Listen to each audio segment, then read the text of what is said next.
estudantes! Chegou a hora de mais uma aula de literatura. Então, vocês lembram de mim? Lembram? Eu sou a professora Dayana, pode me chamar de Prof. Day, e vamos juntos? Mais uma aula de literatura. E vou te contar... A história vai começar! A história vai me deixar. A história vai começar! A história vai começar. A história vai começar! A história vai começar. A história vai começar. Tum, tum, tum. E a história vai começar. Então, pessoal, hoje quero relembrar com vocês as diferentes moradas de uma história. Daí vocês vão falar assim, relembrar? Isso, nós vamos tornar a lembrar, vamos recordar uma coisa que a gente viu a aula passada, combinado? E o que afinal é uma morada? Morada significa casa, moradia, entenderam? Então, e alguém pode estar falando aí, Prof. Day, eu acho que eu não tive essa aula não. Não tem problema, nós vamos relembrar e vamos lembrar que essa aula foi muito interessante, então vale a pena. Vamos juntos? Então olhem só, algumas das moradas das histórias. A primeira delas, sabem qual é? A memória. A memória nos ajuda muito a guardar as histórias e ajuda também os povos antigos que guardavam as histórias e iam passando de geração em geração essas histórias. Então a memória também é uma forma de preservação dessas histórias que nós conhecemos. Interessante, né? Agora, segunda morada, gente, qual é mesmo? A fala. Olha que interessante. Então ela sai aqui da memória e vem para a fala, o narrador, o ato de narrar. Olha que interessante, pessoal. Quando a memória nos ajuda, a gente consegue ali transmitir uma história perfeitamente. E isso faz com que a história seja libertada. Que interessante, né, pessoal? E agora, os registros, os textos, pessoal. Então, olha, por que os registros? Os registros nos ajudam a conservar ainda mais as histórias. Sabem como? Porque, às vezes, aquela história que era só da oralidade, que era só na fala, ela pode ganhar o mundo através de um livro, através de um texto, de um registro. Então, também é uma maneira de preservação das histórias. Então, essas são as 3 moradas da história. E vocês lembram qual foi a história que nós trabalhamos na aula anterior? Não? Então vou ajudar vocês a lembrarem. Olha só, era um conto popular, exatamente. Lembram que a gente falou que era um conto popular? Não? Então agora é o momento da gente relembrar. Vamos lá comigo? Mas antes da gente relembrar o que é um conto popular, o conto popular, ele vem da onde? Vocês sabem? Olha lá, ó, ele vem das raízes da tradição oral, gente. Ué, Prof. Day, o que quer dizer isso? Vocês estão vendo aquela imagem? É uma árvore bem frondosa, bem grande, né, gente? Isso mesmo. E vocês conseguem ver as raízes dessa árvore? Ela está ganhando ali toda a terra, né? Então, todas essas histórias, elas nasceram a partir dessa tradição oral, ou seja, da oralidade, da fala, desse ato de narrar. Então, a tradição oral representa as raízes de muitas das histórias que vocês conhecem, sabiam? Inclusive os contos de fada. Lá no início eles eram primeiro o quê? Apenas contados. Eles eram da oralidade. Depois eles ganharam os registros, que é uma daquelas moradas que a gente já conversou. Bacana saber disso, né? Então, lembram que eu falei dos contos populares que a gente ia dar uma lembrada rapidinha? Então agora é o momento, legal? Então, as histórias com raízes na tradição oral. Uma delas, né? Desses tipos de histórias são os contos populares. E vocês lembram desse senhor ali? Ele é o Câmara Cascudo, ele que fez várias dessas reflexões sobre as histórias de tradição oral. E o que ele fala então? Que o conto popular, então esses vários contos populares são narrativas e elas preservam então tanto a memória quanto a imaginação de um povo. Olha que importante. E quais são as características, será, desses contos populares? Ele tinha colocado 4 características. Vamos relembrar rapidinho? Primeira característica, a antiguidade. Ou seja, essa história está há muito tempo na boca das pessoas e também nos textos, né? Então, é uma história que está passando de geração em geração. E o que mais? O anonimato. Lembram que eu falava ali que existem várias versões e o autor, ele cria uma versão desse conto popular, ele se torna o autor dela, mas ela foi coletada na oralidade. Ele ouviu aquela história e falou, que interessante, e resolveu registrar. E como ele registrou da sua forma, ele se torna um autor. Mas o conto popular em si, esse traço geral, essa forma de falar, de contar essa história, ela é do povo. Então ela é anônima.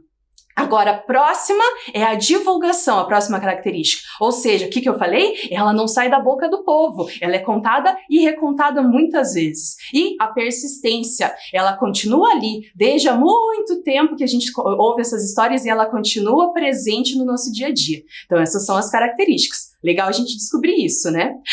Falei tanto em narrativa, né, gente? Ó, para nós relembrarmos. O que é uma narrativa, afinal? É uma exposição de vários acontecimentos ou de um acontecimento e eles podem ser tanto reais quanto imaginários, lá da nossa imaginação. E eles também podem ser encadeados, ou seja, um tá ligado no outro, eles têm uma sequência. E por isso, eles também podem ser passados ali, transmitidos por palavras, na fala ou pelo texto, e também pelas imagens. Olha que bacana a gente relembrar isso também. Agora que a gente já relembrou tanta coisa, gente, o que será que essa pergunta quer fazer a gente refletir? O que cabe num livro? Vocês já pararam para pensar nisso? Gente, o livro, ele é cheio de possibilidades. Depende de você como leitor, do autor, do ilustrador e da nossa imaginação. Então agora eu pergunto para vocês, o que cabe num livro? Num livro cabe o quê mesmo? Num livro cabem aventuras emocionantes. Num livro cabe um lobo, um gorila, um jacaré e um leão numa floresta. Num livro cabe cavalos majestosos, um gigante cercado de anões. Ah, e um gato muito risonho. Num livro, cabe uma cidade inteira de super-heróis. Olha quanta coisa, gente! Será que tem mais coisa que cabe num livro? Vamos ouvir? Num livro cabe uma cidade feita de doces, um leão charmoso e um lenhador de lata. Num livro cabe uma galáxia. Cabe um livro, um castelo pensante, Um castelo grande. uma princesa bem pequena, um fato pula-pula. Um sapo pula-pula. Num livro cabe o Flash, o Batman e o Hulk.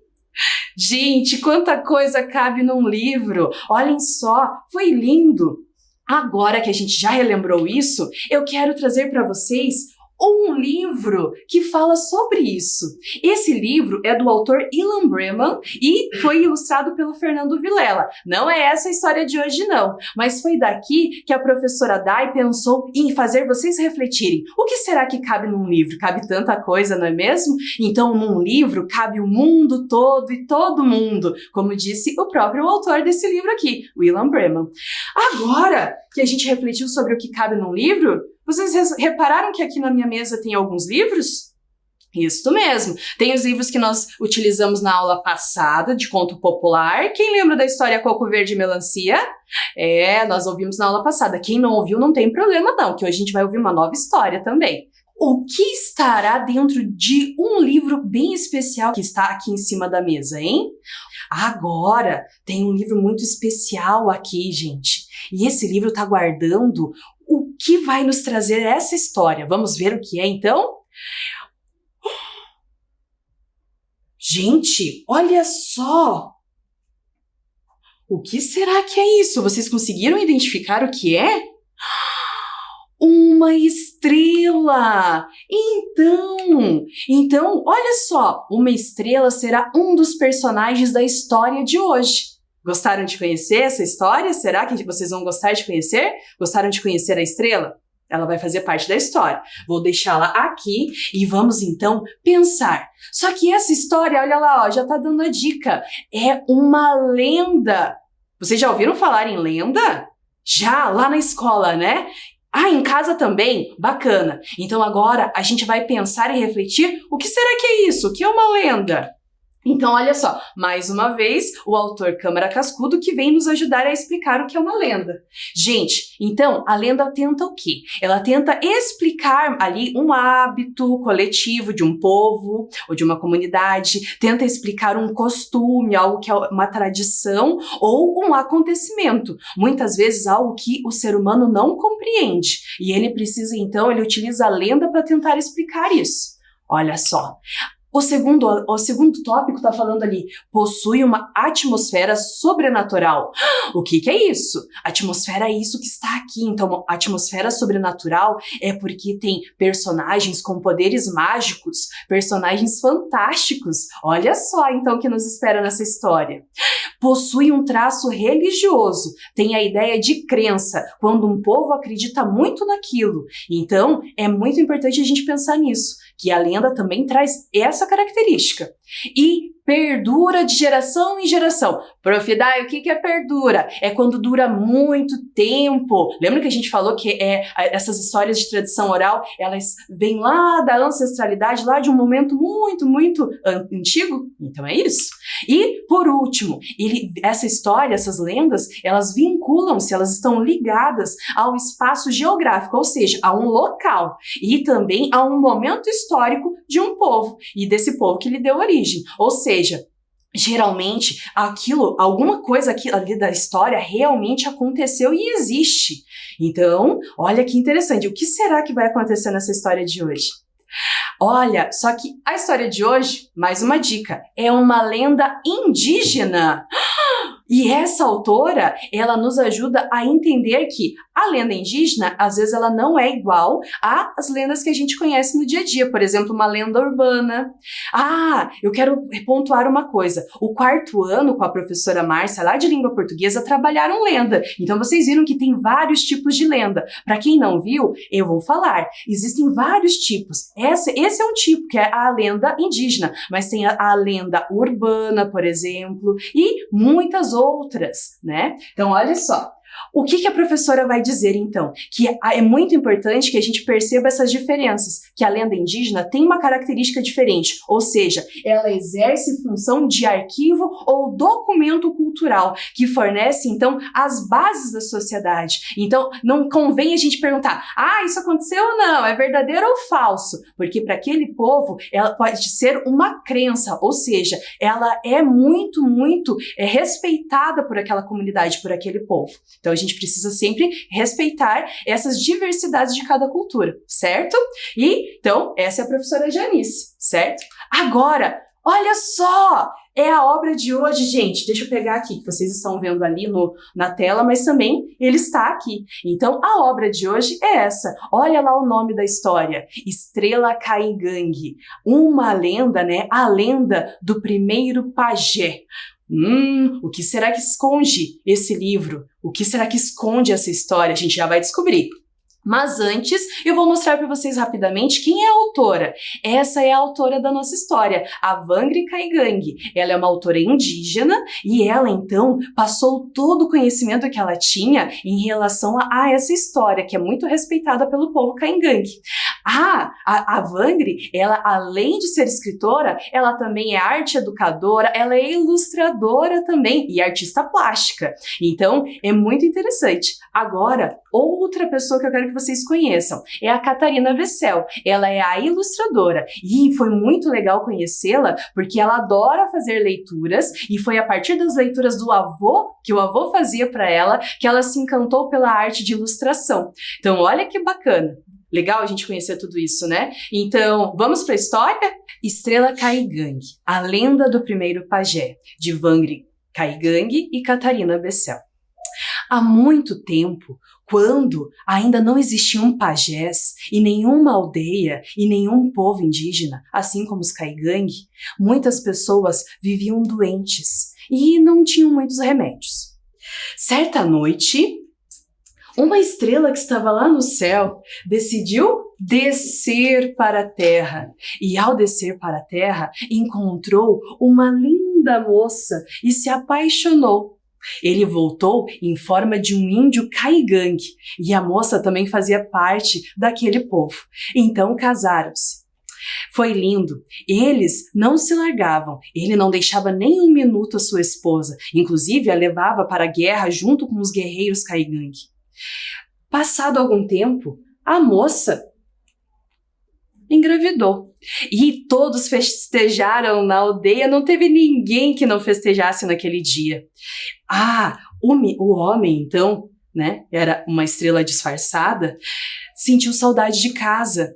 Queria voltar a ter o céu todo para si, mas ele não largaria de jeito nenhum sua mulher, ainda mais agora com seu filho, pois sabia que ele seria o grande herdeiro da terra que ele deixaria. Então, ele não largaria de forma alguma, mesmo sentindo muitas saudades. O povo Kaigang, naquela época, não sabiam os segredos da mata, não conheciam as ervas que poderiam curá-los. E também não sabiam que o filho que aquela pessoa carregava, que era tão importante, tão poderosa, eles não imaginavam que aquele seria o herdeiro dessa estrela que desceu e que poderia salvá-los, ajudá-los. Mas, infelizmente, os espíritos maus, eles sabiam já disso e resolveram fazer qualquer coisa para impedir que essa criança nascesse. Mas, por sorte do menino, seu pai sempre estava ali e por sorte da mãe também, e sempre os protegia. Várias vezes foram os momentos que os espíritos tentaram, então, assustar a mãe, mas lá estava o Índio Estrela e ajudava. Só que chegou um momento em que ele se sentiu cansado e então convidou sua esposa para que fossem para o céu. Lá estariam seguros, mas ela não aceitou. Não podia largar seu povo. Ela, não posso ir, disse ela. Gosto daqui, não sei viver longe da aldeia. Mas aqui, a criança corre perigo, pois ela é especial. Lá estaríamos seguros. Não vou, não posso deixar o meu povo. Se você quiser ir, vá. E falando isso, ela correu para a floresta e se escondeu na mata. O Índio Estrela, então, não tinha o que fazer e, novamente, voltou para o céu, muito triste. Passaram alguns dias e, então, ela estava sozinha na mata e resolveu voltar. Ganhou forças, sabia que com seu filho tudo se tornaria melhor e ela nunca abandonaria seu povo, lutaria pelo seu filho e pelo povo até o fim. Voltou para a aldeia, então. Passou algum tempo, mas quando a barriga começou a crescer, começou o sofrimento. Os espíritos a assustavam muito, passavam por cima da oca, faziam barulhos horríveis. E ela então tentava sempre proteger, mas passava muitas dificuldades. Quando a criança nasceu, então, foi batizada pelo seu avô, porque esse era o costume do povo Kaigang, receber o nome pelos avós e não pelos pais. O avô, então, pegando-o nos braços, deu o nome de Kanka, que significa vento, pois naquele dia ventava muito. O menino, então, junto com a mãe, nascera, mas logo no início, seus pertences foram todos estragados pelas raposas, que roeram tudo, rasgaram, e ele ficou sem nada. A mãe chorava muito, não sabia o que fazer, o filho estava sem proteção. Mas então, o seu choro foi alcançar os ouvidos da lua, que era a mãe, então, do Índio Estrela. E, com aquele choro, se apiedou e mandou que as aranhas tecessem uma coberta que cobriria, então, seu neto, que era muito especial, assim como seu filho, pois carregava sua luz. E ela, então, no formato ali, colocou, desceu e fez com que o seu neto ganhasse essa coberta. E se apresentou como uma linda mulher. Chegando para a sua nora, disse para ela não ter medo. Aquilo ali era um presente, pois ela sabia que aquela criança seria especial. A avó Lua então disse: pequeno pajé, Saiba que eu amo muito. Farei de você um grande homem. Você possuirá o dom da cura. Vejo desde já que possui o brilho de meu filho estrela. Posso sentir sua luz. Ela é tão forte quanto a do seu pai. Ao despedir-se do menino, a lua falou: minha querida Nora, não se preocupe, você nunca estará sozinha. E com isso, ela então percebeu que nunca se sentiria sozinha, né? Eles estariam sempre juntos, inclusive pela proteção da mãe Lua e do seu marido, que era uma estrela. Ela sabia que o neto passava perigo, então se transformou a Lua em uma anciã e ofereceu ajuda então à Nora. A Nora não recusou, aceitou a ajuda da anciã, que assim ajudaria a criar o menino e a protegê-lo. Só que os espíritos maus continuavam rondando e o pequeno foi crescendo. E um dia a mãe o levou para perto de um rio para lavar roupa e não sabia que quando a criança dormia, o espírito dela ficava solto.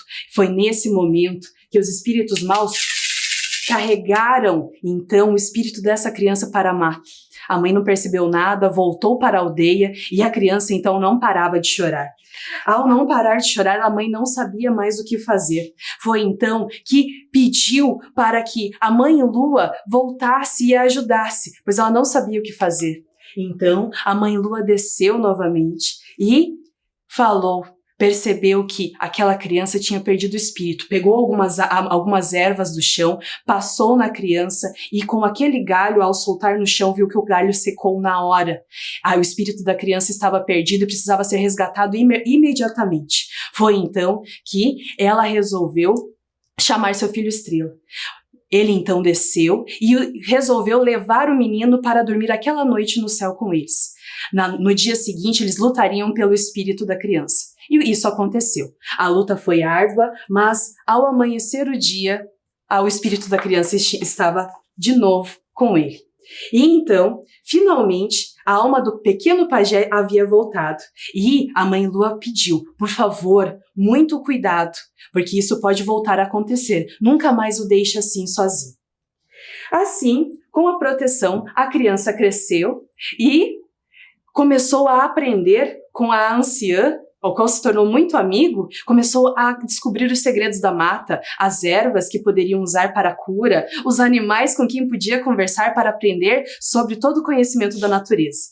E com isso, aprendeu muitas coisas. Aprendeu a se tornar, então, aquele que seria o protetor do povo Caingangue, o protetor que poderia salvar muitas vidas a partir das ervas e dos segredos que a mata escondia. Ao final de grandes batalhas, que ele também teve que passar pelos maus espíritos, ele se fortalecia cada vez mais. E durante muitos anos, tratou de muitos doentes e de todas as crianças e todos que passavam por ele pediam ajuda. Ele então tornou-se um homem e começou a envelhecer. Sua amiga, a anciã, então, me ensinou muitas coisas, mas da mesma forma que ela apareceu, um dia ela desapareceu também, na mata. E em sua partida, ela se revelou como a deusa Lua e então falou para ele. Falou mais ou menos assim. O chamou de Cujá, que significa que são os sábios da medicina tradicional indígena. Você veio para ensinar seu povo a combater o mal, com a ajuda dos bons espíritos e da força da natureza. Quando seu fim estiver chegando, você vai sentir a proximidade da morte no corpo. Então, assim como eu te preparei, você também deve passar seu conhecimento à próxima criança escolhida para ser seu substituto. Falando isso, ela se despediu e voltou aos céus. Então, o pajé, já com grande experiência, começou a procurar quem seria aquela criança. Ele ficou muito receoso, com muito medo, e perguntou para a mãe Lua, como eu saberei que criança será? Ela falou que ele identificaria pela luz que ela carregaria, assim como ele também carregaria essa luz pela herança de seu pai. E então, ele sempre, com muita mansidão e calma, ele passava para todas as crianças o seu conhecimento. E nunca deixou de procurar aquela criança que seria o substituto, o novo pajé. Então, nas noites de festa, sempre contava muitas histórias e as crianças todas ouviam com muita atenção. Porque a alma imortal daquele que for o primeiro pajé dos Kaigang nunca deixaria de existir e nunca deixaria de ajudar aquela grande nação tão amada por ele. Uma estrela no céu brilhou e esta história terminou. Gostaram da história, pessoal? Então, agora a gente vai perceber um pouquinho mais algumas coisas muito importantes que ela faz a gente pensar. Vamos lá? Então, uma história de literatura indígena é muito importante porque ela nos faz conhecer e reconhecer essa tradição de narrativa poética indígena, que muitas vezes a gente não tem contato. Mais uma coisa, ela desconstrói estereótipos, a gente já vai falar um pouquinho sobre o que é essa palavra, certo? E reflexão sobre cada especificidade dessa cultura, da cultura indígena, que é muito ampla, tá bom? Então, lembra que eu falei de estereótipo, né? Então, o que será que nós estamos falando sobre isso? É quando a gente tem já uma imagem pré-concebida, uma imagem lá guardada e a gente nunca muda aquela e acha que aquilo vai continuar daquela forma para sempre. Então, é algo baseado num modelo, numa generalização. Generalização é quando a gente coloca todo mundo numa mesma comunidade, falando que é tudo igual, e na verdade não é, tá bom? Então, olhem só, um pouquinho mais sobre a autora. Lembra que a gente já falou sobre a Wangri, né? A Wangri, então, ela é uma indígena do povo Kaigang, e além dessa obra que vocês conheceram hoje, ela também tem o Jote, o Tamanduá, que fala sobre o surgimento do povo Kaigang. Bem interessante também, certo? Mas era só por curiosidade para vocês saberem. Agora um pouquinho sobre as duas palavras que nós encontramos, que é da língua Kaigang. Então olha lá, ó, Kanka, que significa o quê? Significa vento, na história mesmo trazia, né? E Kujá, que como são chamados então os sábios da medicina tradicional, o pajé então, certo? E o povo Kaigang, ele fala o quê? É a língua Kaigang, eles têm vários dialetos dentro dessa língua, né? E faz parte da família G do tronco macro G. Importante saber. Então, o povo Kaigang, gente, ele é um povo específico dentro da cultura indígena, né? Eles formam, então, uma das maiores etnias do sul do Brasil. Ali no mapa vocês podem perceber que ele está espalhado por todo o sul. E eles somam uma população de quase 40 mil pessoas, vejam só. Além disso, é importante a gente saber que eles possuem duas famílias grandes, que são os Camé e os Cairu. Os Camé, eles são relacionados, então, ao oeste, e a pintura facial, os motivos são compridos, olha como vocês podem ver, longos. E os Cairu, relacionados ao leste, e a pintura de motivos redondos, certo? Vou mostrar para vocês agora, rapidamente, um artesanato de cestaria. Então, olhem só, esse aqui é um cesto Camé, ou seja, o grafismo aqui é longo, comprido, né? E esse aqui é uma cestaria Cairu, ou seja, é mais arredondado, quadrangular, angular, um ângulo mais fechado, né? Os grafismos. Muito lindo. Agora, eu quero mostrar para vocês, para nós já finalizarmos, a folha de guarda do livro, que também mostra esses grafismos. Então é importante que quando a gente vai fazer a leitura, a gente perceba isso também, que isso aqui já está mostrando a identidade do povo dentro da obra. Muito interessante. Então esses grafismos ali, eles mostram que essa sabedoria que foi passada pela autora Kaigang Wangri, ou seja, era uma história que já faz parte da ancestralidade do povo e ela compartilhou com a gente, né? Então, é uma transmissão ali de conhecimento sobre esse povo Kaigang. Para fechar, gente, a gente só vai, então, falar um pouquinho sobre lendas, que a gente já tinha falado no início da aula. Então, para fechar nosso pensamento. As lendas, então, que é a lenda que a gente ouviu hoje, né? Trata-se de uma narrativa que parte de um fato histórico e ela é interpretada de maneira sobrenatural, buscando explicar ou um costume ou um acontecimento, certo? E ela possui várias características lá, então, entre elas, o elemento coletivo, o traço religioso, essa atmosfera sobrenatural, essa intenção de explicar ou passar um princípio para outras gerações. Então, isso a gente já viu no início da aula e nós vamos continuar vendo na próxima aula, tá bom? Hoje a aula vai ser um pouquinho diferente. A gente não vai refletir sobre a história, a gente vai refletir sobre essa história na próxima aula, combinado? Não pode esquecer dessa história, então. E, para fechar, então, com um livro nas mãos, você tem o mundo ao seu alcance. E eu quero agradecer o mediador de leitura Tiago Correia, da Fundação Cultural de Curitiba, que ele é responsável pela Casa de Leitura Jamil Snesch, e a Coordenadoria de Equidade, Família e Rede de Proteção, e a professora Silmara, do Departamento de Educação Infantil, por terem me ajudado a construir essa aula para vocês. Muito obrigada, gente! E até a próxima aula! Tchau, tchau!